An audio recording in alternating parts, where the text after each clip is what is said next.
Hi everyone, and welcome back once again for all you people that joined us 2 days ago on Monday. Welcome back for all you newbies. Hi, my name's Redfern, along with my wife Jane Redfern, who is the person holding the camera.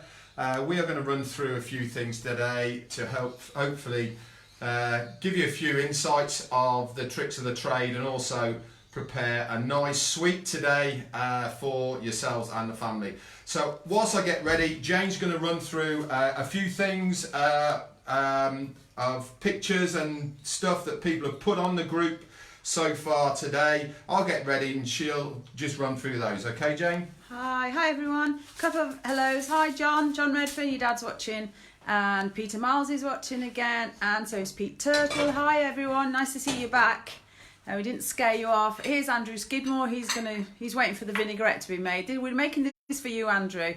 Okay. A couple of people. I want to say a few mentions just while Red sorts himself out. And you've opened the wine, yeah? Yeah, the wine's open. Look, today we're on. This one is called Davida, the Life. This is one of the sort of the new reds that are coming about. This is a sin sulfate, sin additives. Apparently it's meant not to give you a hangover. I trialled it, I did 3 bottles just to make sure, and I still got a hangover, to be honest. But no, it is a lot nicer. We got this one in stock here at Hidden Valley, our glamping site down in the south of Spain. It's really, really nice. As you can see, I've already opened it and I'm halfway down the glass. But this is the wine today, Davida. If you want to look for it, it's a really, really top wine. Okay. Jane, do you want to mention the other people? Yeah, I do. Yeah, I just want to say hello to Tanya. Tanya said hi. Andrew's watching from the coast. Cool. A couple of things. Right, Ruben's following you. Now, everyone, listen up. Ruben's 11, and Ruben made the best curry yesterday. He probably got more likes than anyone. Yeah, he almost did. Us. So Ruben's on form. Bless him. Hi, Ruben.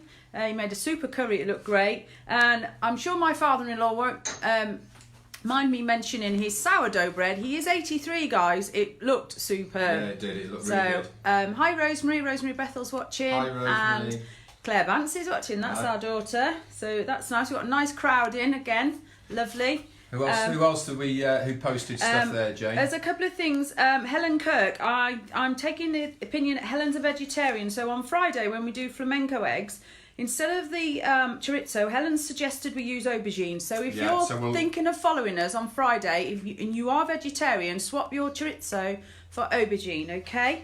All right. Andrew Mansell, your roast tomato soup looks amazing. We're doing soups next week. Next week, one of the days, we'll do 2 soups on the same day. I'm not quite sure which ones it will be. Tomorrow, I'll post up in the group all the ingredients and the menus for Monday, Wednesday, Friday. So obviously, you know, with the lockdown and everything, it means you only got to go to the supermarket once if you haven't got them in stock, okay? Anybody else? Lots of people. Donna Santiago, your scones. Yeah, the scones, they look great. Yeah. Really, really good. We like a scone. Yeah, unfortunately, you can't really get them here. So obviously, that would be, if we're going to have them, we've got to make them. Okay. Quick mention, I'm going to say this, we've said it already once. Red was on the radio this morning for anyone that was listening. It's our grandson's birthday today, bless him, he's 6. So if anyone wants to say happy birthday to Kian, that'd be great.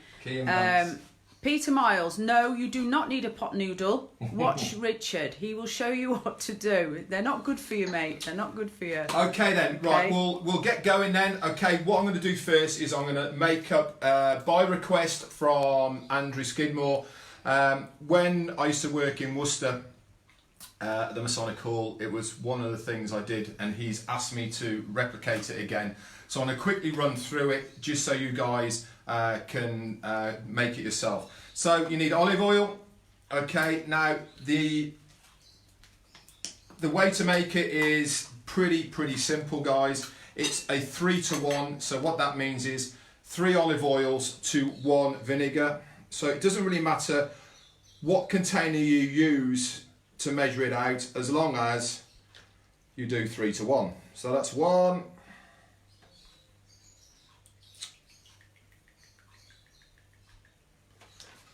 2.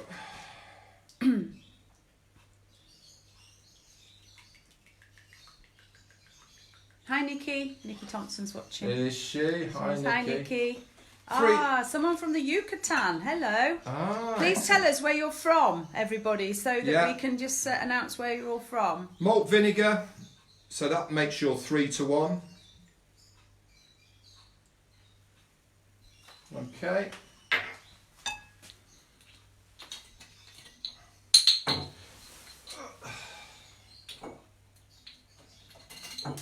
I'll tell you what, that doesn't want to go back on the top.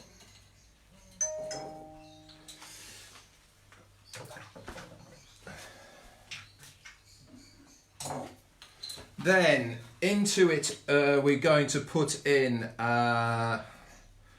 you want some mustard. Now normally you're using English mustard, I haven't got any, so like I said before, this is all about using what you've got in your kitchen. I've got some squirty mustard. It is 1 tablespoon of mustard. Okay, stick that in the bottom. Now I said horseradish as well. I haven't got any horseradish, so I'm going to substitute it. Please, if you can just pass me a little bit of the mayonnaise there, that'll do. Normally it's horseradish. Again, 1 tablespoon of horseradish. In my case it's mayonnaise because I've substituted it out. Into there you want salt and pepper.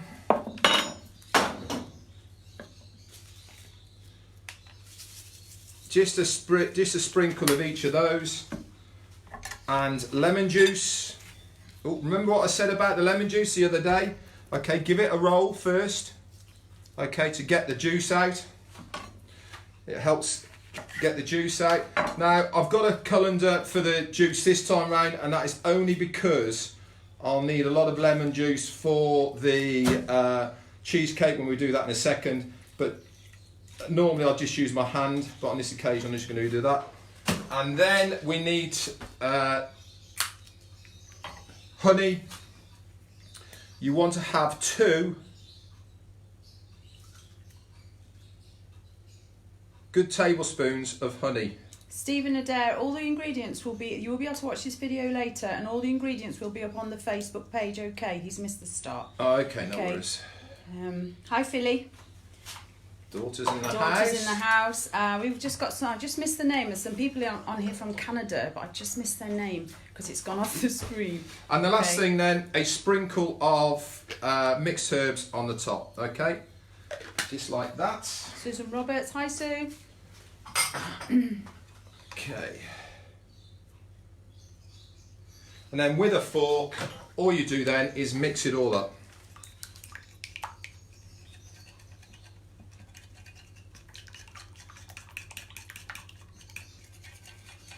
Give it a mix.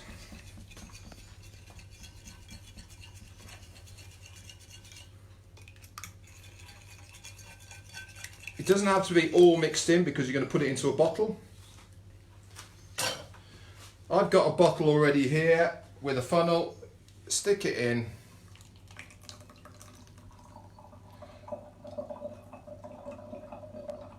Stick it into a bottle. And this will last for ages in a fridge, okay? So when you come to use it, all you have to do is give it a good shake. And there you have it, okay? That's a very simple vinaigrette to use over your salads, okay? It's really, really nice. So that is the vinaigrette. You can put that into one side. The other thing, quickly before I start, is one of the questions from Richard Clark. He asked me, how do I sharpen my knives? Okay, now knives are a funny thing as far as a chef is concerned. They're his pride and joy.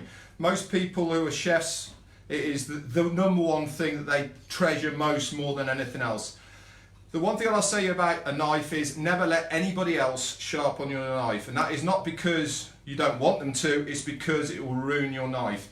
When you sharpen a knife using a steel, okay, one of these, your action of how you sharpen a knife is completely different to somebody else's. So what you're doing is you actually put an edge on a knife, okay? Most people think you take one off by going away, okay? You don't, you put an edge on, which means you're going forwards. This is why you'll have this part of the steel here, which is your hand guard, okay? When you hold a steel, you never hold it in a grip like this. You always hold it in a grip like this with your thumb on the top, okay? The reason you do this is because if you slip across, if your thumb was underneath, you'd slip and you would slice the top of your thumb here. But if it's on the top, you slip and you miss, okay? So basically, you're doing one stroke on each side, okay, like this. And that is how you sharpen a knife, okay, with using a steel. Most chefs only use a steel because it gives a finer edge on a knife. What if you haven't got a steel? If you haven't got a steel, the other way to do it, okay, is if you've got any rough surface like we have here, okay, on a bit of stone, okay, you can sharpen it, but this time you're taking it off, not putting it on. Okay, so that's basically how you do it. Always make sure that you wipe your knife off. Whenever you wipe a knife, okay, you always wipe a knife from the blunt, from the top away. So you never do it that way, okay? Right then, let's crack on. Pete Turtle's dad used to use the doorstep. That's okay. Exactly That's the fine. same. Exactly the same. Any, if you've got sandstone, that's fantastic. Sandstone is one of the best ones to use because it's gritty and you can actually, if you do it the same place all the time, you'll see it get a curve in it and your knife almost gets used to the same place where it gets sharpened. Okay, so we're going to crack on now with the cheesecake. Burger's in the house. Hi, darling. Hey, Bergie. Right, the first thing to do then, when you're making your cheesecake, is to start your butter off. Now, I said you needed 1 block of butter. For 2 people, what we're doing, you need half a block of butter.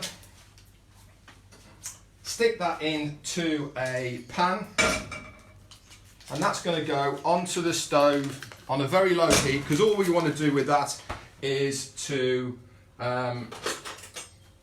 just soften it up, okay, so it melts, so that we can add the biscuits to it. Nicola Nee, thank you. Of course I'm chirpy, I'm always chirpy. Okay, the next thing to do then is get the digestive biscuits ready. Now, the way to get your digestive biscuits ready, the easy way, okay, is you get a tea towel and some cling film. So with your tea towel, spread it out, put some cling film over the top of it. Okay, cut it off so it sits there like that. Get your digestive biscuits.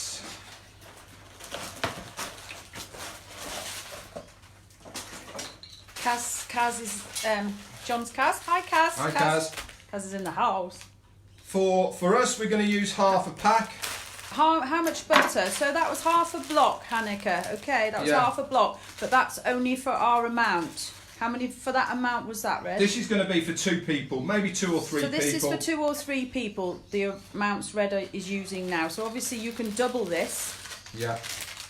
Okay, so biscuits on the top. Okay, just cover them over with the cling film. This does 2 things. It keeps it together. Okay. Roll it up in your cloth like this. Then you need something to bash it with. Okay, I use a rolling pin. You can use anything you like, really. It doesn't really matter, a piece of wood or whatever. And then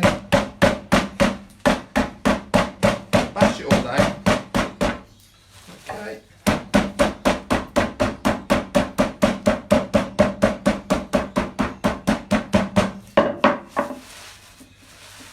Okay.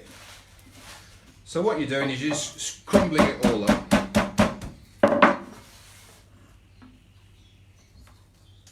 Okay, cool. Now we need to check on the butter.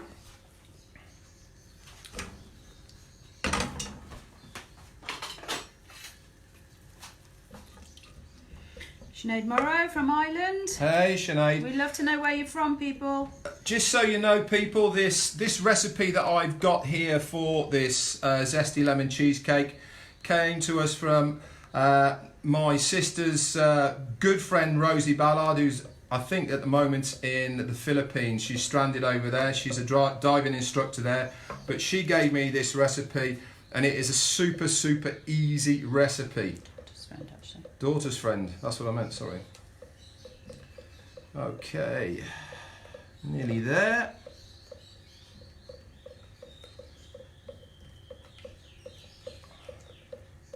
So once the butter has all melted, which is just about there now. Terry Anderson, can you use Ritz crackers? No. No, it has to be... Has to be digestive biscuits. Has to be a digestive. Yeah. Hi from Abbotsford in Canada. Okay, once that's melted, you then put in all of the digestives. It's working for us, Kaz. Well, it stopped us strangling each other. That's always helpful. Okay, all those into there. And then, if you want to make it a little bit sweeter, you can put in around about 1 tablespoonful of only brown sugar. Don't use white. I don't bother because I think digestive biscuits are sweet enough. Now, if you've got some bits in there like this, try and break them down a little bit, but to be honest, it really doesn't matter. Okay, what you're after is a nice sort of sandy consistency. You know, when you're on the beach and you want to make sand castles and it's got a bit of moisture in it, that's the consistency that you're after so that you can mould it into something. Okay, once that is like that, okay, just take it to one side and leave it. Okay, turn your gas off. Okay, so now we are going to get ready for the cheesecake itself. You need a bowl of some sort, doesn't really matter, and a whisk. Can you mix ginger biscuits in with your digestives? Yeah, ginger biscuits would be fine. Yeah, you can do that, exactly the same. But and really, any biscuit that has a sweet base to it will be fine. Okay. Okay. So let's get cracking on this. Hi Sneeze, Sneeze is here. Hi Sneeze. Better late than never, she said. Okay, so 500 millilitres, half a litre of whipping cream. Okay. Now, if you're not using spray cream, okay, you want to hold a little bit of this back. And when I mean a little bit, I'm talking about one of those full, which is 3 tablespoons of cream back, just to whip up to use for garnish on the top. I'm going to use spray cream just for the garnish, so I'm going to use all of this. It doesn't really matter, to be honest. So this is really good because it all goes all in the same pot.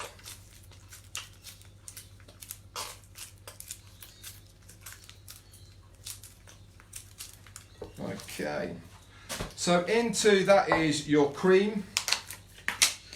The Miles's are having an online argument. Are they? Excellent. To this, add please the 2 packets of soft cheese. Can it be light cheese? Or Yeah. Any, yeah. You light can use cheese. light as well. Yeah, doesn't really matter. As long as it's a soft cheese. For instance, the one I bought here is the supermarket's own. It's not Philadelphia or anything, so it really doesn't make any difference at all.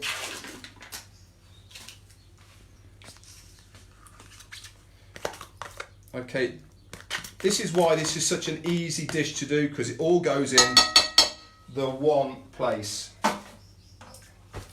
Okay, to that we're going to put in half of the icing sugar. The icing sugar was 150 grams. Okay, so we're putting in half of the 150. Okay, a little bit more. There we go. half at 150. Emma Johnson's back again. Hi, Oh, Emma. hi. Little Em. Oh, yeah. Oh, yeah.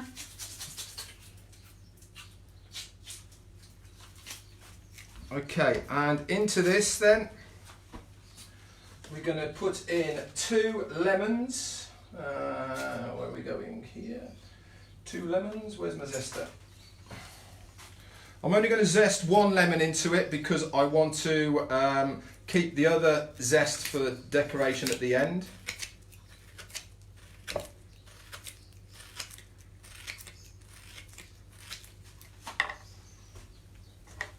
So,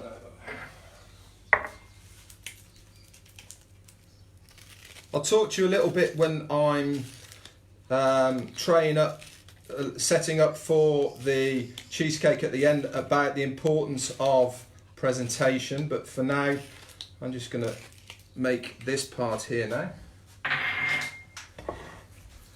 Remember I said about rolling the lemons to get the most juice out of them?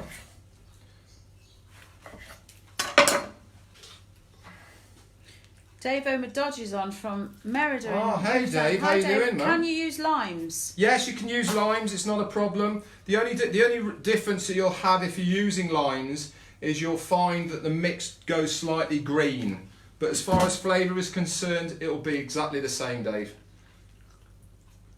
Okay, so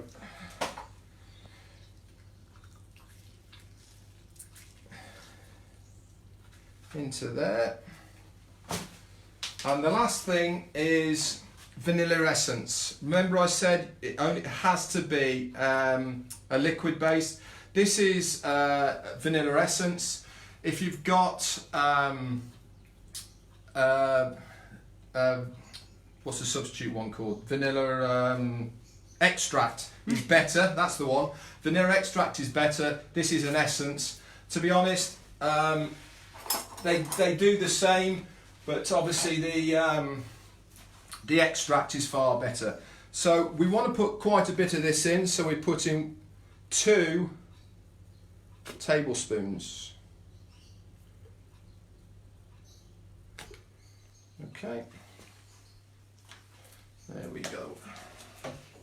Hi Ian, Ian's on. Hi lovely. Ian. And then the last thing to do then is you mix it all together. Obviously at the beginning you go pretty slow.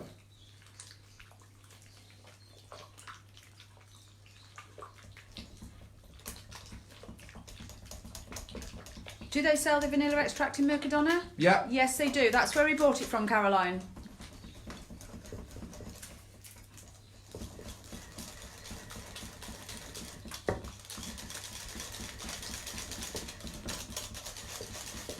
So like I said, this is for 2 people. It actually does more than 2 really. It'll do a good 3 and about 4 people to lick the bowl at the end of it.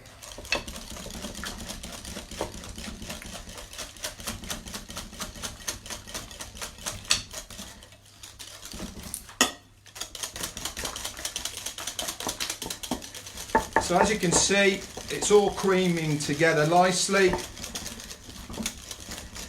How many of you out there are actually doing this with red? Can you use a mechanical mixer?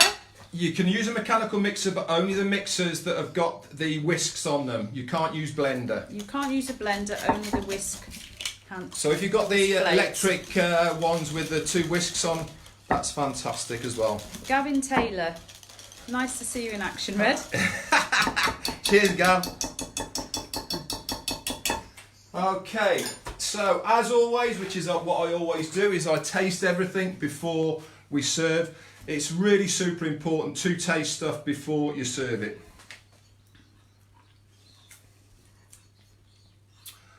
Whoa. Okay. The next thing to do then is to start. Corey. Hi, Corey. Ruben's doing this. Oh, well done, Ruben. You might have a career there, Mel. Watch Yeah. this space. Now, next thing to do then, I'll show you 2 ways of putting it together. Okay, so we've got what we would use in a restaurant type of way, so if you're doing a dinner party, and this is the other way, which is what we do here at Hidden Valley. We call this a sharing pot. Now, I told you guys to get some jam jars, okay? If you haven't got a jam jar, don't worry, you can make this up as a normal cheesecake. First of all, I'll show you how to do the pots. Hi, Cheryl. It's really easy. You put a little bit into the bottom. Okay, like this. So just layers the bottom. And then we have a little bit of mix. Yes, that's Poppy's spoon, Claire. Yeah. Each time you put a bit in, tap it. Okay, tap it down. Do the same again.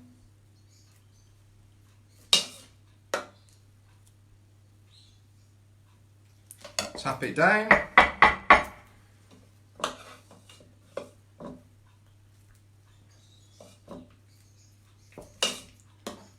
Okay, and tap it down again. Okay, once we've done that, that is the first part of that one done. And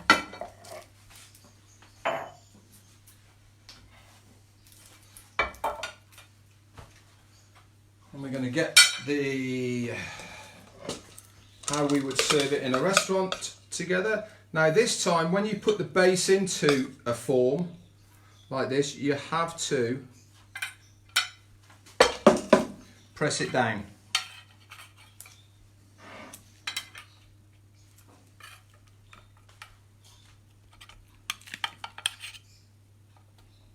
Okay. A little bit more. It's not quite thick enough. You need to have it slightly thicker on these. Hi, Kitty. Kitty Vaughan's Oh, watching. hi Kitty. I hope you're all right up there. I hope you got it pretty bad in the north of Spain, haven't you, love? Hi, Bob.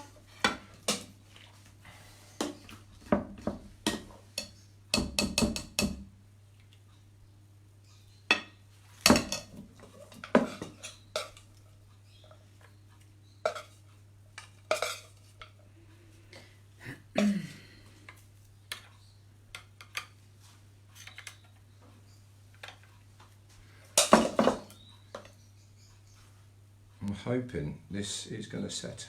Let's hope If so. not, don't worry. Okay, we'll put that to one side for now. Next thing we have to do then is a little bit of lemon sauce.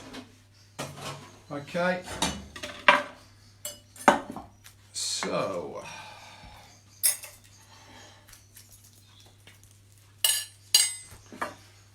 The remaining 2 or 3 lemons that you've got left. Okay, we're going to make up a bit of the sauce with these. Just put a bit more zest. We sell these at Hidden Valley as sharing pots, but inevitably people have one each. Yeah, true story. Or people say I'm not sharing. So, cut your lemons up, squeeze them into a pan. As you can see, this is a good way of using up a lot of lemons if you've got any.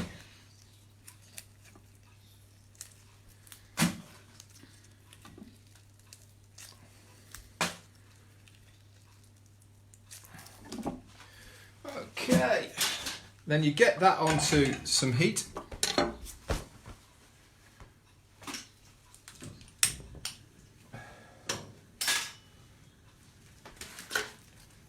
The rest of your icing sugar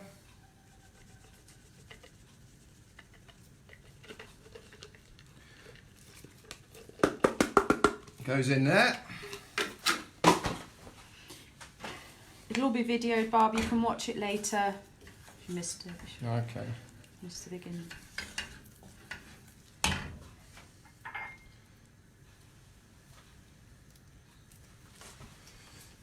There.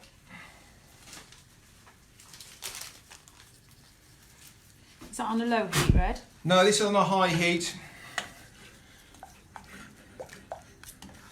All I want to do really is to bring it up to the boil. I don't think so. Is icing sugar's not the same as powdered sugar, no? Powdered sugar? No, I don't know. I'm not sure. Ask Andrew Northcott that, because he answered your previous question, Terry, about biscuits, because he flips to them from America, so he'd be more au fait with that than we are. I would have thought it is, because in Spain they call it azúcar de polvo, which is powdered. So Right. I'd have thought so, Terry, to be honest. Steph Harris is watching. Oh, hey Steph, how you doing?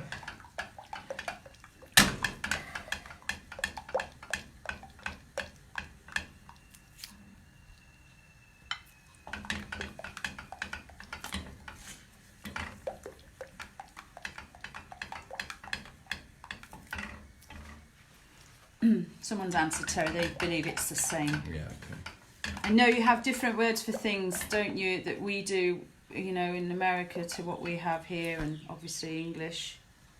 So we're nearly ready.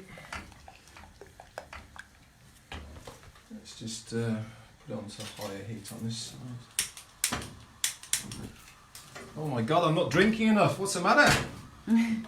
Hell's teeth.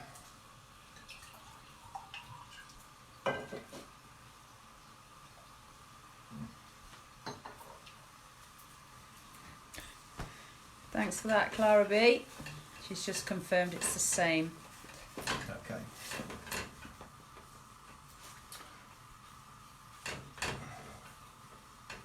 So just bring it up to boil and then turn it off.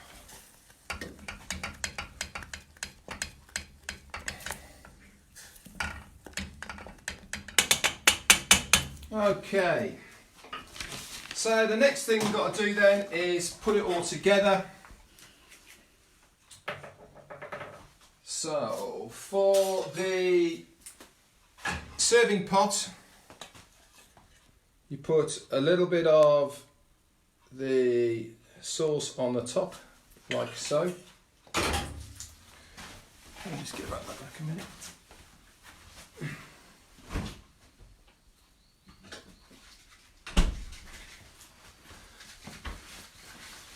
Now remember I said if you're not using spray cream, using whipping cream.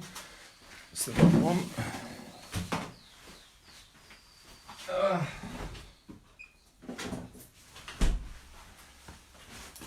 You need to whip up your cream to put onto the top of this here now. Lemon smells delicious. Yeah. If you're using spray cream, you want to have a nice even part on the top. Garnish it with a little bit of lemon zest. Now I'm using a strawberry. If you just fan your strawberry out like this across and push it down,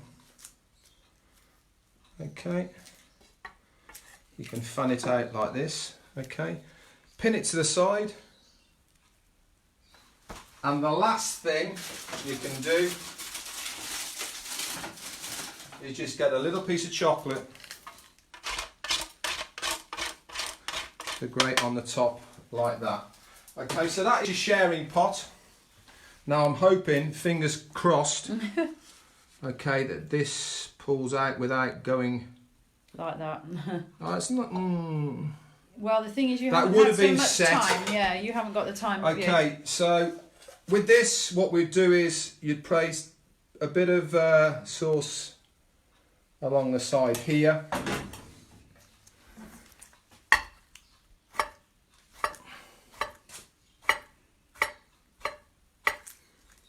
Same again with this.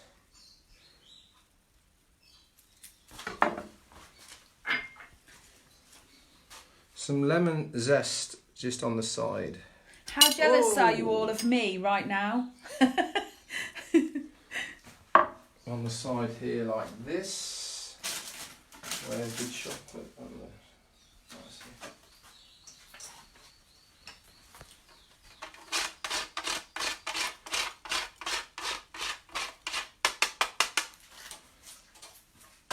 Okay. Nobody seems to care that it's collapsed. I know, I'm really, really sorry. Look, Well, it's a time rubbish. thing, isn't it? It's a time thing. Okay, so that is it. What you do then is you put them into the fridge. Now, if you want to just keep them, okay, without doing anything for them, when you put the sauce on the top, don't put anything else on. Just put a lid on the top of your jar, pop them in the fridge, and they will last in your fridge for about 5 days, 6 days easily. Okay, that's if you don't eat them on day 1 or day 2. All right, and then you just take it out and you garnish it up on the top like that. Okay, that's it then for today. Thank you very much for tuning in and watching us here on Lockdown Cooking at Home with myself and Jane Redfern. Anyway, tomorrow we'll be putting up the menus for everyone else. Please, if you have a go at this, stick your photos on. It'll be lovely to see it as well. Any other food you're doing along as well at the moment, stick that on. And if you've got anything in your cupboards that you want to use up, again, give me a shout and I'll try and make up a dish for you. Anyway, that's it for me and for Jane. Thank you very much once again, and we'll see you on Friday where we're doing flamenco eggs. Thanks very much. Bye.